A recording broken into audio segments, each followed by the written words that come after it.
ஓட்டேர் ஜெயக்குமார்னு சொல்லும் போது தெரியும் உங்களுடைய இதெல்லாம் நான் பார்த்துருக்கிறேன், உங்கள் வீடியோ பார்த்து நல்லா பேசுறீங்க அப்படின்னு சொல்றாரு போது அவர் எல்லாத்தையும் கவனிக்கிறார். அவர் வந்து சொல்றாரு, நீங்க வந்து எனக்கு சப்போர்ட்டா இருக்கணும், நீங்களாம் ஹெல்ப் பண்ணணும். ஒரு அளவுக்கு நான்லாம் ஒண்ணுமே கிடையாது. ஏன் திமுக அதிமுக இவங்களே தான் மாறி மாறி மாறி தமிழ்நாட்டை வந்து இந்த மாதிரி ஆட்சி ஆளணுமா? ஏன் வேற ஒருத்தர் வரக்கூடாதா? ஒரு மாற்றம் வரக்கூடாதா? உறவினர்லாம் நிறைய பேர் வெள்ளிவாகத்தில் இருக்கிறாங்க.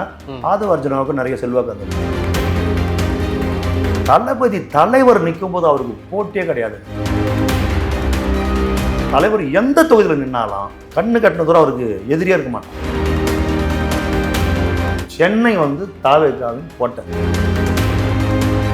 திமுகவும் அதிமுகவும் நான் ஏற்கனவே சொல்லியிருக்கிறேன், ரகசிய கூட்டணி வச்சிருக்கிறாங்க. ரகசியமா விஜய்க்கு எதிராக, தலைவர் விஜய்க்கு எதிராக. தந்தை பெரியார பகுத்தறிவு பகலவனை எவ்வளவு கேவலமா பேச முடியுமோ அவ்வளவு கேவலமா விமர்சிக்கிற சீமான தேர்தலில் வீழ்த்தியே ஆகணுன்ற ஒரு வைராகியம் திமுக இல்லாம திமுக இருக்கும் போது அந்த சிக்கல் இருந்து சொல்ல தேர்தல் கமிஷன் உங்களுக்கு அப்படி இருக்கு. தேர்தல் கமிஷன் யாரு இருக்குது?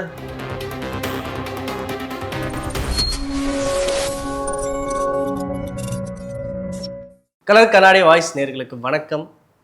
இன்று நம்மக்கிட்ட வந்து இதனால் வந்து அரசியல் விமர்சனம் சொல்லிட்டு இருந்தவர்லேருந்து இன்னைக்கு தாவேகாவினர், தாவேகா கட்சியை சேர்ந்த ஓட்டே ஜெயக்குமார் என்ன சொல்லார். வணக்கம் ஐயா. வணக்கம். அரசியல் விமர்சகர்லேருந்து தாவேகாவில் நினைச்சது எப்படி பார்க்குறீங்க? உங்களுக்கு என்ன எவ்வளோ மன மகிழ்வாக இருக்குது? ரொம்ப சந்தோஷமாக இருந்தது. ரொம்ப மகிழ்ச்சியான நாள். தலைவர் கூப்பிட்றாருன்னு சொன்னாங்க, தலைவரை சந்திக்க உங்களை கூப்பிட்றாருன்னு. ரொம்ப சந்தோஷமாக ரொம்ப மகிழ்ச்சி ஆகிடுச்சு. போனேன், பார்த்தேன். அந்த ரூம் ஒரு படபடப்பாக இருந்தது, அச்சமாக ஒரு பயமாக இருந்தது. ஒரு நேரில் சந்திக்க போகிறோமேன்னு இந்த கதவை உள்ளே போனேன். யார் உங்களை ஃபஸ்ட்டு ஃபோன் பண்ணி அழைச்சது? இந்த மாதிரி அருமையானன் பொதுச் செயலாளர் ஆனந்த் அவர்கள். இதுக்கு முன்னாடி உங்களை அழைச்சிட்டு பேசியிருக்காரா? ஆமாம். என்ன சொன்னார் ஆரம்பத்தில் ஃபஸ்ட் டைம்? தொடர்ந்து உங்களோட வீடியோலாம் நல்லா இருக்கு, உங்களோட வீடியோலாம் நாங்கள் பார்த்துன்னுக்குறோம், நீங்கள் வந்து கட்சிக்குள்ளே வாங்க அப்படின்னு அண்ணன் வந்து தொடர்ந்து என்கிட்ட பேசினார். அவர் விடாமல் முயற்சி பண்ணுறாரு. அவர் யாரையுமே விட மாட்டேன்றாரு. அவர் யாராவது ஒருத்தர் கரெக்டாக தெரிஞ்சதுன்னா அவங்கள பிடிச்சி இழுத்து கட்சிக்குள்ளே போடுறாரு. ரொம்ப சரியான ஒரு அண்ணன் அவர். இப்போ நாங்களே வீடியோ எடுத்து போடும்போது கூட கமெண்ட்ஸ்லாம் பார்த்தீங்கன்னா ஓட்டே அண்ணா எப்போ கட்சியில் எப்போ ஜாயின் பண்ண போறீங்க அப்படின்னு மாதிரி கேட்டுட்டே இருப்பாங்க. அதை நான் ஃபாலோ பண்ணிட்டே இருந்தேன். எல்லாருமே எப்போ சேர போறீங்கன்னு கேட்டாங்க. சரி, எல்லாரும் நல்லா விரும்புறாங்க. இல்லை, அரசியல் விமர்சகம்னு சொல்லிட்டு விஜய் கொள்கை உங்களுக்கு பிடிக்குன்ற மாதிரி போட்டிருந்தீங்க. ஆமா. ஆனால் உங்களுக்கு தயாராக தான் இருந்தீங்க, கூட்டா நம்ம போயிட்டு. ஆமா, கூப்பிட்டா போயிடணுன்றதுல நான் தெளிவா இருந்தேன். சரி, தலைவர் கூப்பிட்டா நம்ம போயிடணும் அப்படின்னு அவர்கிட்ட இருந்து அழைப்பு வருதுன்னு பொதுச்சாளர் சொன்னாரு. வாங்க தலைவரை பாருங்க வாங்கினாரு. நேரா போனேன். நீங்களே அவங்களே காரு அனுப்பியிருந்தாங்க? நீங்களே? நம்மளே போனோம். நம்ம கிட்ட வண்டி வாங்க நல்லா இருக்குது. நம்மளே நேரா போனோம். இப்போ தலைவரை இப்போ பார்க்குறோம். எத்தனை மணி இருக்கும்? என்ன நாள்? ஒரு 3 மணிக்கு வாங்கினாங்க. நான் 2 மணிக்கெல்லாம் போயிட்டேன். ஈவினிங் 3 மணி. ஆமாம், நான் 2 மணிக்கெல்லாம் போயிட்டேன். பனையூர் போனேன். கரெக்டாக 3 மணிக்கு சொன்ன மாதிரி அவர் வந்துட்டார், தலைவர் வந்துட்டார். கார் வந்து உள்ளே போயிடுச்சு. நீங்கள் மட்டும் தான் இருந்தீங்களா இல்லை கூட நிறைய பேர் இருந்தாங்க? நான் மட்டும் தான் பார்த்தேன். மற்ற யாருன்னா அவங்க நேர்காணல் அது இதுன்னு ஆட்கள் நிறைய பேர் வந்திருந்தாங்க. நான் அரசியல் விமர்சகராக நான் மட்டும் தான். காங்கிரஸ் கட்சி சேர்ந்த சில நண்பர்கள் சேர்ந்தாங்க. எல்லாம் தனித்தனியாக தான். அந்த இதுக்குள்ள கேரிக்கிட்ட தலைவர்கிட்ட தனியாக தான் நம்ம போகணும். அவர் அந்த ஸ்டேஜ் மேலே நம்ம தனியாக தான் போகணும். அப்போ நான் வந்து அப்படியே கொஞ்ச நேரம் அப்படியே இருந்தேன். எனக்கு ஒரு படபடப்பு இருந்தது. நான் அம்மா கிட்ட ஒரு வார்த்தை நல்லா பேசியிருக்கிறேன். அம்மா முதலமைச்சராக இருந்தப்போ, எடப்பாடி அவருக்கு முதலமைச்சராக இருக்கும்போது நான் ரொம்ப இதாக பேசியிருக்கிறேன். விமான நிலையத்தில் பிரதமர் மோடியாக இருக்கும்போது அவரை வரவேற்ற ஒரு 8-10 பேர் தான் ஃப்ளைட்டு அந்த விமானம் இறங்குற இடத்துல போய் அவரை ரிசீவ் பண்ணுங்க. அதில் ஒரு ஆளை நான் இப்போ அவரை வரவேற்றிருக்கிறேன். இந்த அளவுக்கு மூத்த அரசியல்வாதியாக நிறைய அனுபவங்கள் கொண்ட எல்லா தலைவரும் பார்த்துருக்கீங்க. அவங்களுக்கும் அவங்களுக்கும் இல்லாத ஒரு படபடப்பு எனக்கு. அதான் சொல்ல அவங்க கிட்ட இல்லாத ஒரு படம் பயம் இருந்துச்சுன்னு. ஆமா ஆமா, எனக்கு இவங்க கிட்ட ஒரு அரசியல் தலைவராக பார்க்கணும். அவர்கிட்ட ஒரு படபடப்பு. இவ்வளோ மக்கள் வெறி கொண்டு இவரை நேசிக்கிறாங்களே, இவ்வளோ பேருடைய இதயத்துல இவர் வந்து சிம்மாசனம் போட்டு உட்கார்ந்து கொண்டிருக்கிறாரு. அவர்கிட்ட நம்ம என்ன பேசுறது ஏது பேசுறது. கதவு திறந்து அவரை பார்த்த உடனே அப்படி உள்ள அப்படி போய் அந்த தலைவர் நிற்கிறார். அப்படி பார்த்த உடனே எனக்கு என்ன அறியாம எனக்கு என்ன ஒண்ணுமே புரியல. அப்படியே இன்னும் அழகா இருக்கிறாரு. என்ன அழகு! சினிமாவில் பார்க்கறத விட 1000 மடங்கு அழகாக இருக்கிறார். ஒட்டமெல்லாம் அவ்வளோ ஃபிட்னஸ், அவ்வளோ கரெக்டாக இருக்குது எல்லாமே. அவரை பார்க்கும்போது அவர் எப்படியும் ஒரு 51-52 வயசு இருக்கும். இந்த ஏஜில் இவர் வந்து ஒரு 50-52 வயசு ஆகுது. அவ்வளோ ஃபிட்னஸாக இருக்கிறார். ஒரு தீய பழக்கம் கூட இல்லாத ஒருத்தர் தான் இந்த மாதிரி இருக்க முடியும். தீய பழக்கங்கள் இருந்தால் அவனுடைய உடனே அவன் சொல்கிறத கேட்காது. ஒரு கரெக்டான உணவு பழக்கமும் இருக்கணும். இது எல்லாம் அவர்கிட்ட இருக்குதுன்றதை பார்க்கும்போதே தெரியுது. இப்போ நல்லா எப்படி இருக்கிறேன் தொப்பை, ஏன்னா என்கிட்ட முறையான உணவு பழக்கம்லாம் கிடையாது. தொப்பை எங்கள் எப்பயுமா இந்த மாதிரி நான் அவர் அவ்வளோ சும்மா செம்மையாக இருக்கிறார். ஏன்னா அதையே தான் ரசித்தேன். இவருமே இவ்வளோ ஃபிட்னஸாக இருக்கிறாரு, இவ்வளோ பிரமாதமாக இருக்கிறாரு. படத்தில் நீங்கள் நிறைய பார்த்துருப்பீங்க, அவரோட படம்லாம் பார்த்துருக்கீங்க. வேறங்க இவரு இல்லை படம் பார்த்துருக்கீங்களா? ஆமாம், எவ்வளோ படம் பார்த்துருக்குறேன். அது வேற, இது வேற, அது வேற. அப்படியே நிற்கிறாரு, அப்படியே ஒரு மாதிரி. அப்புறம் சிரிக்கிறார், அவர் தெரிஞ்சுக்கிறாரு, ரொம்ப இதுவாக இருக்கிறாரு, சிரிக்கிறாரு. அப்புறம் நான் ஓட்டேரி ஜெயக்குமாருங்க, தெரியும், உங்களோட வீடியோலாம் நான் பார்க்குறேன், உங்களோட பேச்செல்லாம் நான் கேட்குறேன், நான் எல்லாத்தையும் நான் பார்த்தேன். அவர் எல்லாத்தையும் கவனிக்கிறார். நான் ஓட்டேரி ஜெயக்குமார்னு சொல்லும் போது தெரியும், உங்களோட இதெல்லாம் நான் பார்த்துருக்கிறேன், உங்கள் வீடியோ பார்த்து நல்லா பேசுறீங்க அப்படின்னு சொல்கிறாரும் போது அவர் எல்லாத்தையும் கவனிக்கிறார். தன்னை சுற்றி இருக்கிற அத்தனை விரல் நுனியில் வச்சுன்னு இருக்கிறார். யார் என்ன ஏதுன்றதை அவர் எல்லாத்தையும் கவனிக்கிறாருன்றதை நான் நாங்கள் புரிஞ்சுக்கிறேன். அப்புறம் நான் பார்க்குறேன், நல்லா பேசுகிறீங்க, அருமையாக இருக்குது, நீங்கள் தொடர்ந்து பேசுங்க தலைவர், ரொம்ப நன்றி தலைவர் அப்படின்னு. நீங்கள் அவர் சொல்கிறாரு, நீங்கள் எனக்கு சப்போர்ட்டாக இருக்கணும், நீங்களாம் ஹெல்ப் பண்ணணும். அவர் அளவுக்கு நான்லாம் ஒன்றுமே கிடையாது. அவர் எங்கேயோ உச்சத்தில் இருக்கிறார், நாங்கள் எங்கேயோ கீழே கிடக்கிறோம். புரியுதுங்களா? அவர் எவ்வளோ ஒரு பெருந்தன்மையாக எவ்வளோ இறங்கி நீங்கள்லாம் ஒரு சப்போர்ட் பண்ண. அந்த நேரத்தில் அப்படி சொல்லும் போது உங்கள் மனநிலை எப்படி, என்ன ஓடிச்சு, என்ன அதாவது ஒன்றுமே புரியலைங்க. ஆயிரம் வண்ணத்து பூச்சி அப்படியே சிறகடிச்சு பறக்கிற மாதிரி ஒரு வைப்ரேஷன், உடம்புக்குள்ள ஒரு வைப்ரேஷனுங்க. அவர்கிட்ட ஒரு பெரிய ஈர்ப்பு சக்தி இருக்குதுங்க அவர்கிட்ட, ஒரு வைப்ரேஷன். அப்படியே அவர் சொல்றாரு, நான் சொன்னேன் நீங்கள்லாம் கூட தலைவர், நீங்க தான் தலைவர் வரப்போறீங்க அப்படின்னு சிரிச்சாரு. சிரிச்சுட்டு வீட்டில் எல்லாரும் எப்படி இருக்கிறாங்க வீட்டை பத்தி, ஆமா தலைவர் எல்லாரும் நல்லா இருக்கிறாங்க அப்படின்னு. அவங்க எல்லாரையும் நான் கேட்டதா சொல்லுங்க அப்படின்னாரு. அடுத்து நான் சொன்னேன், என்னுடைய பேத்தியும் என்னுடைய பேரனும் உங்களுடைய தீவிரமான ரசிகர்கள் அப்படின்னு. அவங்க வந்திருக்காங்களா இங்க அப்படின்னாரு. இல்ல தலைவர், நான் மட்டும் தான். கூட்டு போயிருக்கலாம் நீங்க? ஏன் அவர் கேட்டார், ஏன் அவங்கள கூட்டிட்டு வர வேண்டியது தானே, அடுத்த முறை வரும்போது நீங்க அவங்கள கூட்டிட்டு வாங்க, நான் அவங்கள பார்க்கணும். எப்படி பாருங்க, எப்பேற்பட்ட உச்சத்தில் இருக்கிற ஒரு மனிதன் உங்கள் பேச்சை கேட்டிருக்கிறேன், நல்லா இருக்குதுன்றாரு, என்னோட நீங்கள்லாம் இருக்கணுன்றாரு, உங்கள் ஃபேமிலியிலலாம் எப்படி இருக்கிறாங்க நான் கேட்டதா சொல்லுங்க அப்படின்னு சொல்கிறாரு. உங்கள் பேத்தி பேரனை ஏன் அழைச்சிட்டு வரல, அடுத்த முறை வரும்போது அழைச்சிட்டு வரணுன்றாரு. எவ்வளோ ஒரு மனித நேயம் அவர் இடத்துல, எவ்வளோ ஒரு நல்ல ஒரு பண்பாளர். நான் உண்மையிலேயே உள்ளபூர்வமாக அவ்வளோ ஒரு மகிழ்ச்சி. என் வாழ்க்கையில் மிக மகிழ்ச்சியான நாள் தலைவர் விஜயை நான் நேரடியாக சந்தித்து அவரோடு பேசிய அந்த நாள், அவர் முன்னிலையில் தமிழக வெற்றி கழகத்தில் என்னை இணைத்து கொண்டிருந்தார். அப்போ சந்திச்சு எத்தனை நிமிஷம் சந்திச்சிங்க? குறைந்தபட்சம் ஒரு அந்த அந்த அறைக்குள்ள நான் ஒரு 10-15 நிமிஷம் இருந்தேன். வேறு என்ன அரசியல் சார்ந்த விவாதம்? அதான் அவர் அடுத்து நம்ம அந்த அளவுக்கு நம்ம உடனே நம்ம நவந்து போயிடுறோம்.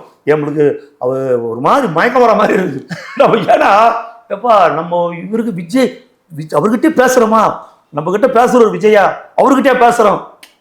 இவ்வளோ ஜனம் இப்படி இருக்கும்போது ஒரு கவர்மெண்ட்டே ஆடி போயிருக்குது, ஒரு மத்திய கவர்மெண்ட்டே ஆடி போயிருக்குது. எவ்வளவு நெருக்கடிகள் அவருக்கு கொடுக்குறாங்க. சிபிஐ மூலமா எதிர்பார்த்தீங்களா? எப்படி பேசினாலும் நம்ம விஜய் சார் நம்மளை அழைப்பார், ஒரு நாள் பேசுவோம் போவோம் அப்படி எதிர்பார்த்து. அவரு எல்லாரையுமே கண்காணிக்கிறாரு, அவர் எல்லாத்தையுமே கவனிக்கிறாரு. நான் கேள்விப்பட்டேன். நம்மள அவரை கூப்பிடுவாங்க, புரியுதுங்களா, கூப்பிடும்போது நம்ம போய் இணைவோம் அப்படின்னு. ஆனால் உண்மையிலே சொல்கிறேன், நான் தலைவரை சந்திப்பதற்கு இந்த அரிய வாய்ப்பு எனக்கு வழங்கியது பொதுச் செயலாளர் ஆனந்த் அவர்கள் தான். அவருக்கு தான் இந்த நேரத்தில் நான் நன்றி சொல்லணும். அவர் தான் என்னை விடாத. எனக்கு அவரை சந்தித்து முடிச்சுட்டு பின்னாடி வெளியே வரும்போது உங்களுக்கு என்ன மாதிரியான மனநிலை இருந்தது? ரொம்ப சந்தோஷமாக தான் இருந்தது, மகிழ்ச்சியாக இருந்தது. வெளியே வந்தேன், ஆனந்த் அண்ணனுக்கு நன்றி சொன்னேன். நான் ரொம்ப நன்றி. நான் அதை பற்றி ஒன்றும் இல்லைப்பா, என்னுடைய கடமை. உங்கள் வீட்டில் இருக்கவங்க எப்படி ஃபீல் பண்ணாங்க? முக்கியமாக அவங்களோட மகிழ்ச்சிக்கு அளவே இல்லை, அவங்களோட மகிழ்ச்சி அளவே இல்லை. நான் ஃபோட்டோ இந்த பாக்கெட்டில் வைக்கிற ஃபோட்டோ வாங்கிட்டு போனேன். எனக்கு தெரியும் இதை வாங்கிட்டு போனால் என் பேரெல்லாம் என்ன சும்மா விட மாட்டாங்க. நான் இதை கொண்டு போன உடனே காட்டுங்க கொஞ்சம். நான் வாங்கிக்கணும் போன உடனே இதை வாங்கிக்கணும் போனேன். நான் கொஞ்சம் நிறைய வாங்கிட்டு போன உடனே என் பேரை முதல்ல எனக்கு ஒன்று கொடு, நான் பாக்கெட்டில் வைக்கணும் அப்படின்னு அவன் ஒன்று வாங்குறான், என் பேத்தி ஒன்று வாங்கிக்கிறான். நீ எந்தம்மா பாக்கெட்டில் வைப்பேன்னா நான் என் பேக்கில் வச்சுக்குவோம், ஆன் பேக்கில் அப்படி என் பேத்தி சொல்லுது. அவங்க அம்புல நேசிக்கிறாங்க சார் அவரை. அதனால தான் நான் சொன்னேன், ஏற்கனவே ஒரு நேர்காணலில் சொல்லியிருப்பேன், அடுத்து 25-30 வருஷத்துக்கு அவரை யாராலையும் அசைக்க முடியாது. ஏன்னா இன்னைக்கு ஒரு கூட்டம், அவருக்கு ஒரு பெருங்கூட்டம் ஓட்டு போட போகுது. அடுத்த தேர்தலில் இன்னைக்கு 14 வயசு 13 வயசு இருக்கிற பசங்க அடுத்த தேர்தல் அவங்களுக்கெல்லாம் 18 வயசு ஆயிடும். இன்னைக்கு 8 வயசு இருக்கிற பசங்க அதுக்கு அடுத்த தேர்தல் 10 வருஷம் கழிச்சு இருக்கிற தேர்தலில் இவங்க எல்லாம் ஓட்டு போடுவாங்க. அப்போ லட்சக்கணக்கான வாக்குகள் உள்ள வந்துக்கிட்டே தான் இருக்கு. மனைவி, குழந்தைகள், பசங்க அவங்கள என்ன சொன்னாங்க? எல்லாரும் அதான் சொல்றேன் சார், மட்டற்ற மகிழ்ச்சி, மிகப்பெரிய சந்தோஷம் அவங்கள பார்த்ததுல. எங்க வீட்டில் எங்க வீட்டு அம்மா வந்து நல்ல முடிவு எடுத்தீங்க, தெளிவான முடிவு எடுத்தீங்க. அவர் வந்து ஒரு நல்ல அவங்க எல்லாமே அவருடைய தீவிரமான ரசிகருங்க. கொள்கை பார்த்து சேர்ந்தீங்களா இல்ல? இல்ல நம்ம கடந்த அனுபவத்துல இருந்து ஒரு நல்ல நமக்கு இல்ல, நான் வந்து இல்ல 2 அரசியல் கட்சியில் நான் பயணம் பண்ணியிருக்கிறேன். ஒரு நல்ல தலைவனை தேடிக்கிட்டு தான் இருக்கு. ஒரு நல்ல தலைவன், ஒரு நேர்மையான தலைவன். நம்ம வந்து சாதாரணமா இருக்கிறோம், நம்ம மேல ஒரு குற்றச்சாட்டை சொல்ல முடியாது, ஒரு சாதாரண ஆட்கள் நாங்கள்லாம். ஆனா ஒரு நேர்மையான அந்த மக்களுக்காக பாடுபடுற ஒரு தலைவன் வேணும் அப்படின்றது தான் நம்மளுடைய எதிர்பார்ப்பு, நம்மளுடைய எண்ணங்கள். அந்த இடத்துல இவருக்கு எப்போ இந்த கரூர்ல இவருக்கு பிரச்சனை ஏற்படுத்தினாங்களோ எனக்கு அதுல இருந்து இவர் மேல ஒரு ஈர்ப்பு வந்துடுச்சு. ஏன் திமுக அதிமுக இவங்களே தான் மாறி மாறி மாறி தமிழ்நாட்டை வந்து இந்த மாதிரி ஆட்சி ஆளணுமா? ஏன் வேற ஒருத்தர் வரக்கூடாதா? ஒரு மாற்றம் வரக்கூடாதா? ஏன் இவருக்கு இவ்வளோ தொல்லை கொடுக்குறாங்க, இவ்வளோ பிரச்சனை பண்ணுறாங்கன்னும் போது எனக்கு அப்பத்துலேருந்து எனக்கு அவர் மேலே ஒரு ஈர்ப்பு வந்துடுச்சு. என்னுடைய பையன் அவருடைய தீவிரமான ரசிகன், என்னுடைய பையன்லாம். அதுக்கப்புறம் நான் இவர் ஆதரித்து பேசணுன்ற முடிவுக்கு வந்து தான் நான் தொடர்ச்சி அரசியல் விமர்சகர்னு நான் இவர் ஆதரித்து நான் தொடர்ந்து பேசின்னு வந்தேன். நான் தொடர்ந்து பேசின்னு வந்ததுக்கு அவர் அதுக்கான பலனும் எனக்கு கிடைச்சது. திமுக சைட்லேருந்து வேட்பாளர் அறிவிச்சிருக்காங்க, பார்த்தீங்களா? நான் வரும்போது தான் அறிவிச்சாங்க, இன்னும் பார்க்கல. சைதாப்பேட்டை மா சுப்பிரமணியம், விருகம்பாக்கம் பிரபாகர் ராஜா, அண்ணா நகர் சிற்றரசு, ஆயிரம் விளக்கு எழில்நாதன், சேப்பாக்கம் உதயநிதி ஸ்டாலின், திருவல்லிக்கேணி துறைமுகம் சேகர்பாபு, ராயபுரம் சுபைர் கான், எழும்பூர் தமிழ் பிரசன்னா. எழும்பூர் யார்? தமிழ் பிரசன்னா. அங்கே சிட்டிங் எம்எல்ஏ சீட்டு கொடுக்கலையா? திருவிக்கா நகர் கேஎஸ் ரவிச்சந்திரன். ஓ, பழைய ரவிச்சந்திரன் எழும்பூர்த்துக்கு திருவிக்கா நகர் போட்டாங்க. அப்போ தாயகங்கவியை காலி பண்ணிட்டாங்க. ஆதவ அர்ஜுன் ஆல்ரெடி அங்கே வேலை செய்கிறதா சொல்ல ஒரு தொகுதி வில்லிவாக்கம். அங்கே வந்து கார்த்திக் மோகன் ஒருத்தனை பாட்டிருக்காங்க. ரொம்ப டப் ஃபைட்டாக இருக்குன்னு நினைக்கிறீங்க, எப்படி பார்க்குறீங்க? இல்லை, அதெல்லாம் ஃபைட் கிடையாது. ஆதவ அர்ஜுனாவுக்கு அங்கே நிறைய செல்வாக்கு இருக்குது, நான் கேள்விப்பட்டேன். என்னோட உறவினர்லாம் நிறைய பேர் வில்லிவாக்கத்தில் இருக்கிறாங்க. ஆதவ அர்ஜுனாவுக்கு நிறைய செல்வாக்கு அங்கே இருக்குது. ஆதவ அர்ஜுனாவுக்கு மட்டும் இல்லை, கட்சி தாவேக்கு அங்கே ரொம்ப வலுவாக இருக்குது, கட்டமைப்பு ரொம்ப வலுவாக இருக்குது. அதே மாதிரி பெரம்பூர் விஜய் சார் நிற்க போகிறதா சொல்கிற இடத்துல வந்து ஆர்டி சேகர்னு ஒருத்தர் நிப்பாட்டுறாங்க. அவர் யார், அவர் என்ன, எப்படி அவர் செல்வாக்கான? அவர் எங்கள் ஓட்டேரி பகுதியை சார்ந்தவர் தான். அவர் எங்கள் தெரு செல்லப்பா தெருவை சார்ந்தவர் தான், ஒரே தெருவை சார்ந்தவர். சின்ன வயசுலலாம் ரொம்ப பழகின ஒரு ஆட்கள் தான் அவர். சரிங்களா? அவர் பெரம்பூரில் மீண்டும் அவருக்கு சீட்டு கொடுத்துருக்குறாங்க. அவன் தோக்க போகிறாரு. போட்டி இருக்குமா இல்லை? கண்டிப்பாக தளபதி தலைவர் நிற்கும் போது அவருக்கு போட்டியே கிடையாதுங்க. பெரம்பூர் தொகுதியில் தலைவர் நிற்கிறாருன்னு முடிவு ஆயிடுச்சுன்னா, அவர் நிற்கிறாருன்னு எனக்கு உறுதியாக பெரம்பூர் தொகுதியான்னு தெரியாது. இல்லை, வேட்புமனு தாக்கல் செய்ய போகிறதா சொல்கிறாங்க. சரி, பெரம்பூர் தொகுதி தான்னா தலைவர் எந்த தொகுதியில் நின்னாலும் கண்ணு கட்டின தூரம் அவருக்கு எதிரியாக இருக்க மாட்டான். அதே மாதிரி டாக்டர் ராதாகிருஷ்ணன் நகர் ஜே எபினிசர், மாதாவரம் எஸ் சுதர்சனம், அம்பத்தூர் பூர்ணிமா, மதுரவாயில் காரப்பக்கம் கணபதி, ஆவடி சாமுநாசர், பூந்தமல்லி கிருஷ்ணசாமி. இல்லை, சென்னையில் நீங்கள் இவங்க எவ்வளோ போட்டாலும் சரி சார், சென்னை வந்து தாவேகாவின் கோட்டை. சரியா? எல்லாரும் இவங்க தோக்க போகிறாங்க, புரியுதுங்களா? இவங்க வந்து திமுகவும் அதிமுகவும் நான் ஏற்கனவே சொல்லியிருக்கிறேன், ரகசிய கூட்டணி வச்சிருக்கிறாங்க. ரகசியமாக விஜய்க்கு எதிராக, தலைவர் விஜய்க்கு எதிராக ரகசிய கூட்டணி. இவங்களுக்குள்ள பல ஒப்பந்தங்கள் இருக்குது. பார்த்தீங்களா? காரைக்குடியில் பார்த்தீங்கன்னா யார் நிற்கிறது? சீமானோட தொகுதியில் திமுக நேரடியாக முதலங்க அந்த இடத்த காங்கிரஸ் விட்டு கொடுத்துருச்சு. திமுக காரைக்குடிய தந்தை பெரியார பகுத்தறிவு பகலவனை எவ்வளவு கேவலமா பேச முடியுமோ அவ்வளவு கேவலமா விமர்சிக்கிற சீமான தேர்தலில் வீழ்த்தியே ஆகணுன்ற ஒரு வைராகியம் திமுக இல்லாம எங்க தந்தை பெரியாரா பேசுற மவனை உன்ன இந்த தேர்தலில் மண்ணகவ வைக்கிறேன்னு சொல்லிட்டு உதயசூரியன் நேரடியா அந்த இடத்துல களத்துல இறங்காம சீமான் போய் ஸ்டாலின் வீட்டில் பேசிட்டு வந்தார்ல, சேருடைய முனையில உட்காந்து அப்படியே பயபக்தியா சீமா பேசிட்டு வந்தார்ல, அப்பவே செட்டில் ஆகி போச்சு. அண்ணே, என்னை எதிர்த்து இந்த முறையாவது நான் எம்எல்ஏ ஆகணும், ஒரு டம்மி கேண்டிடேட்டை போடுங்க அப்படின்னு இவங்களுக்குள்ள ஒரு பேச்சுவார்த்தை பண்ணி காங்கிரஸ் அங்கே போட்டியிடுது. அதே மாதிரி அதிமுகவும் குக்கர் சின்னத்துக்கு அந்த இடத்த கொடுத்துச்சு காரைக்குடிய. திமுகவும் சீமான மறைமுகமா ஆதரிச்சிருச்சு, எடப்பாடியும் மறைமுகம். இவங்கெல்லாம் ஒண்ணு சார், எடப்பாடியும் மறைமுகமா ஆதரிக்கிறார். இவங்கெல்லாம் ஒன்று ஆதரிச்சுட்டா நீ ஜெயிச்சிருவியா? தந்தை பெரியாரை இவ்வளோ கேவலமா பேசுன நீ தந்தை பெரியாரை கொள்கை தலைவராக ஏற்றுக்கொண்டிருப்பவர்கள் தமிழக வெற்றி கழகத்தை சார்ந்தவர்கள். நாங்க இருக்கிறோம் களத்துல. நீ ஜெயிச்சிருவியா? உனக்கு இவங்கெல்லாம் டம்மி கேட்டுக்கிட்ட போட்டா? புரியுதுங்களா? இது எப்படி நீங்க எப்படி சுத்தி வந்தாலும், நீங்க எத்தனை வேட்பாளர் பட்டியலை படிச்சாலும் கள நிலவரம் தெரியா இருக்குது. பயப்படுறாங்க. எவ்வளவு நெருக்கடிங்க அவர் கொடுக்குறாங்க. மழை விட்டாலும் தூறல் வெள்ளங்க, ஆட்சி மாறினாலும் காட்சி மாறலங்க. இப்படி ஒரு பக்கம் இருக்கையில் நீங்கள் நெருக்கடி கொடுக்குறான்னு சொல்கிறாங்க. விஜய் சார் வந்து இப்போ பார்த்தீங்க தேர்தல் கமிஷனை போய் பார்த்துட்டு வந்தார். இப்போ லைவ் தலைமை கோட்டைக்கு போயிருக்கிறார். திமுக இருக்கும் போது அந்த சிக்கல் இருந்து சொல்ல தேர்தல் கமிஷன் உங்களுக்கு அப்படி நெருக்கடி. தேர்தல் கமிஷன் யாரு இருக்கிறது?